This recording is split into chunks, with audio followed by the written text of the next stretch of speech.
Salut tout le monde, c'est Adrélanine et aujourd'hui je vais vous expliquer comment marchent les métadatas, qu'est-ce que c'est, comment ça fonctionne, qu'est-ce qu'il faut remplir quand on importe des photos dans Lightroom et pourquoi c'est important. Donc moi en général je fais des vidéos d'exploration, d'urbex et des tutos Lightroom, Photoshop pour ceux qui débutent en photo. Donc si c'est quelque chose qui vous intéresse, n'hésitez pas à vous abonner et à activer la cloche de notification pour ne pas louper mes prochaines vidéos. Et en attendant, on va commencer direct avec les métadatas. Donc ce que je vais faire pour commencer, c'est importer une nouvelle photo. Donc importe, sélectionner un disque dur, donc je vais prendre celui-là, prendre une photo de cet été. Donc sans aucun metadata, sans aucun preset ou quoi, 1 sur 1, pas de Smart Preview, pas de dupliquer, c'est parti, importer. Donc voilà, première chose à faire, hop, renommer, donc là c'est bon parce que je l'avais déjà fait. Copy name, pas besoin. Donc là, il y a les indications du dossier, quoi que ce soit. On peut mettre un titre à la photo si on veut, une légende. Donc là, on a toutes les informations de l'appareil photo, de l'objectif, de la date, etc. Donc nous, ce qui nous intéresse ici, c'est la partie qu'on peut remonter, EXIF et IPTC. Nous, ce qu'on veut, c'est l'IPTC. Donc voilà, l'IPTC, ça veut dire l'International Press Telecommunications Council.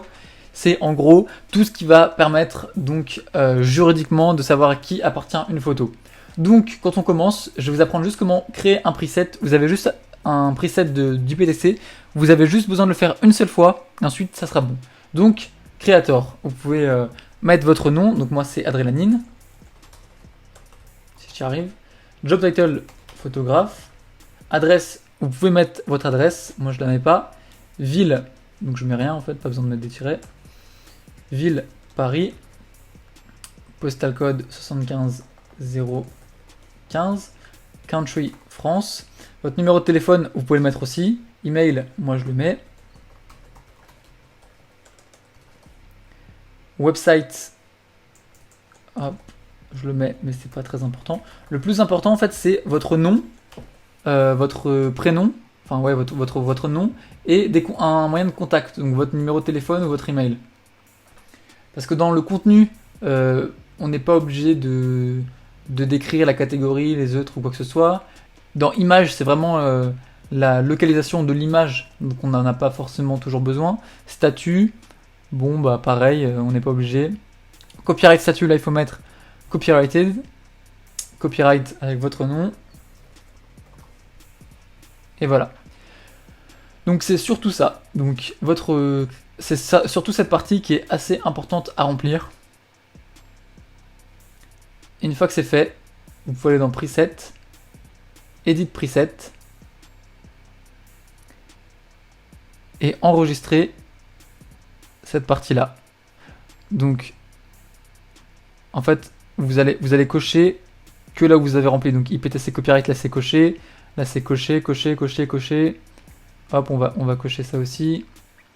Ça on n'a pas besoin, ça on n'a pas besoin. Tout ça on n'a pas besoin. Vous pouvez regarder un peu si vous intéresse. Mais c'est votre âge, enfin tout ça c'est pas vraiment utile. Tout ce qu'on veut c'est ça. Donc vous cliquez Done, Save As. Et là vous allez mettre Metadata avec votre nom. Créer. Voilà, nickel. Et donc maintenant, quand vous allez importer vos photos et vos vidéos, donc soit dans Import, soit dans Fichier, Importer photos et vidéos, et que vous allez choisir votre disque dur, hop, on va dire que j'importe ça. Ici, une fois que vous aurez fait tous vos paramètres, dans les metadata, vous allez du coup appliquer votre metadata Adrélanine, enfin votre metadata à vous que vous viendrez de créer. Comme ça, quand vous importerez vos photos,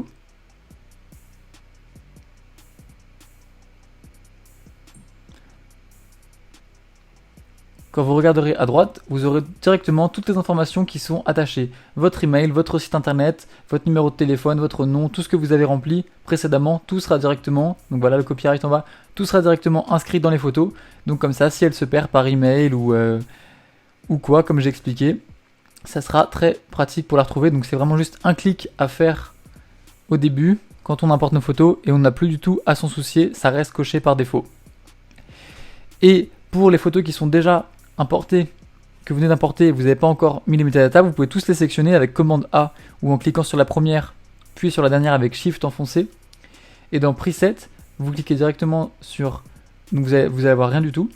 Vous cliquez sur Hop Metadata et là ça va appliquer les metadata à toutes vos photos. Apply Metadata Preset sur toutes les photos sélectionnées. Donc voilà, ça va l'appliquer sur toutes les photos sélectionnées.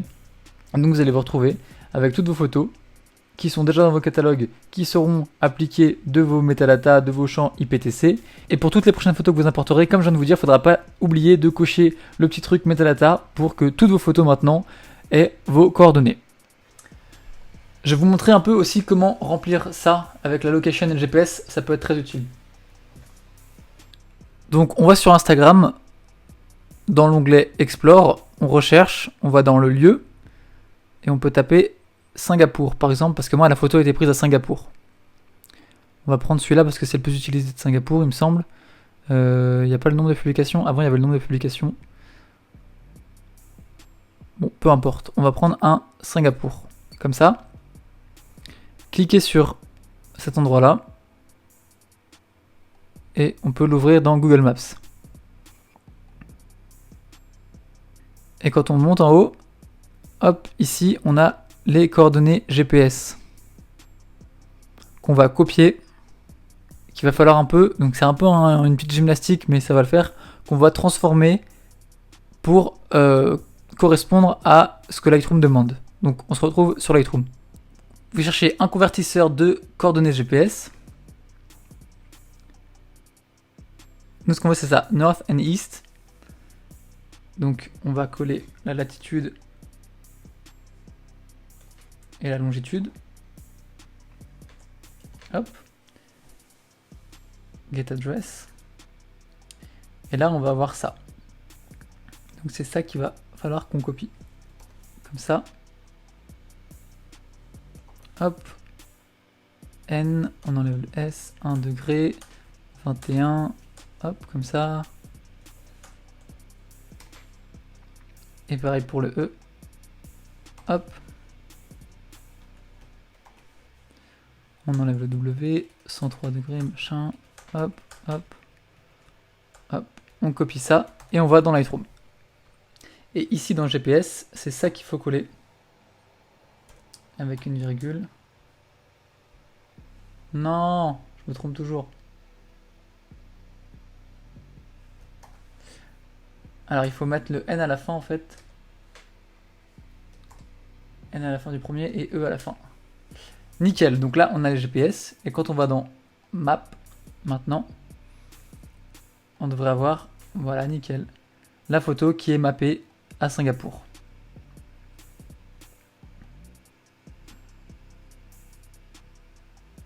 Au top. Donc ce qu'on peut faire maintenant c'est faire un nouveau preset.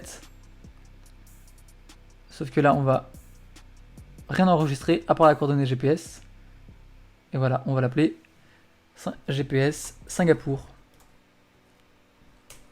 Comme ça, dès qu'on va avoir une photo, on va pouvoir lui donner le GPS Singapour. Et pour toutes les photos, elles seront localisées au bon endroit. Comme ça permet d'avoir une map avec à peu près toutes nos photos qui sont bien localisées dans les villes où elles ont été prises. Donc je vous remontre encore une fois vite fait comment les rajouter. Donc ce que j'ai oublié de préciser tout à l'heure, quand vous mettez les metadata, vous pouvez cliquer sur toutes les photos. Si vous en avez déjà emporté plein qui sont, vous cliquez sur toutes les photos et là vous faites commande A et là vous pouvez appliquer votre preset de metadata. Donc maintenant pour le GPS c'est la même chose. Une fois que vous avez vos photos qui sont importées ou quoi avec les metadata de vos données personnelles, vous pouvez encore tout les sélectionner et aller dans preset GPS. Donc vous faites un coordonné GPS pour chaque ville. Donc vous faites le même process que ce que je viens d'expliquer avec Instagram, tout ça.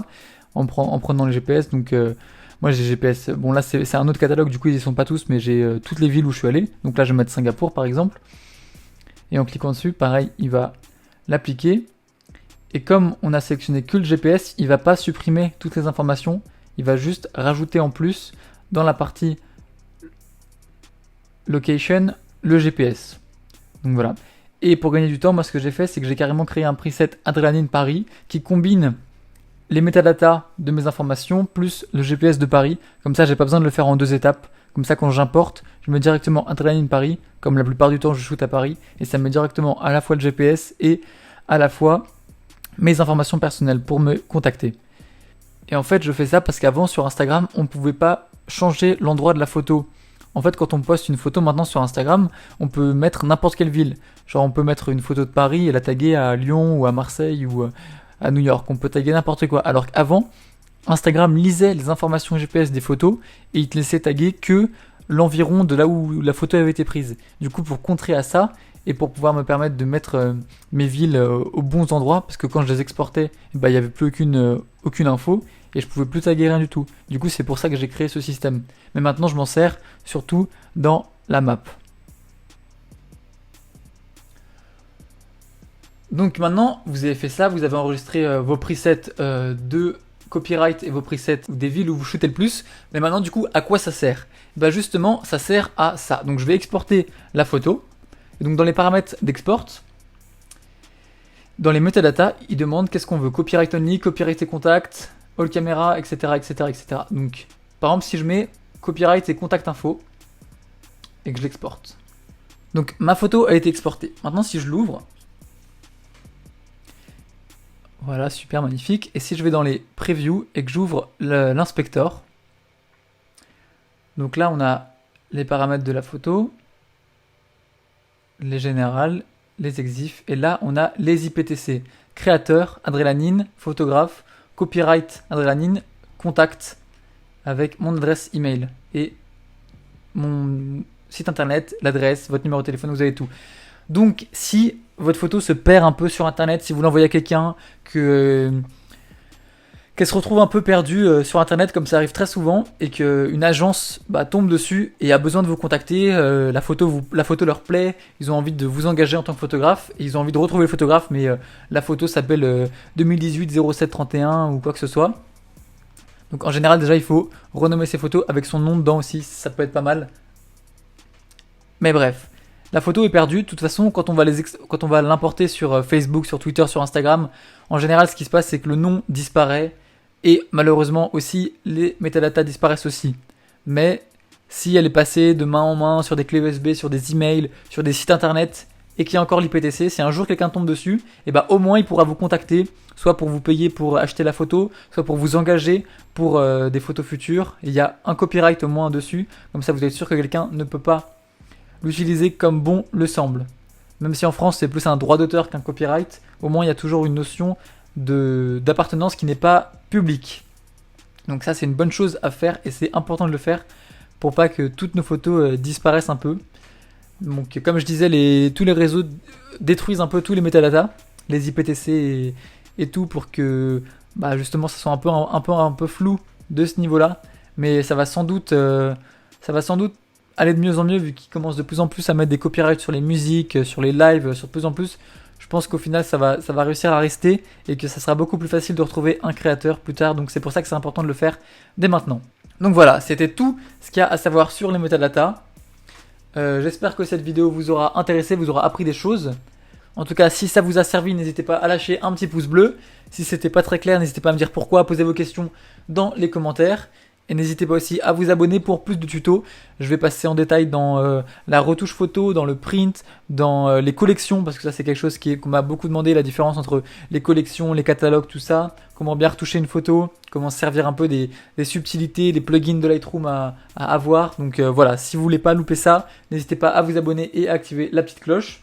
Partagez aussi la vidéo avec des gens à qui ça pourrait servir.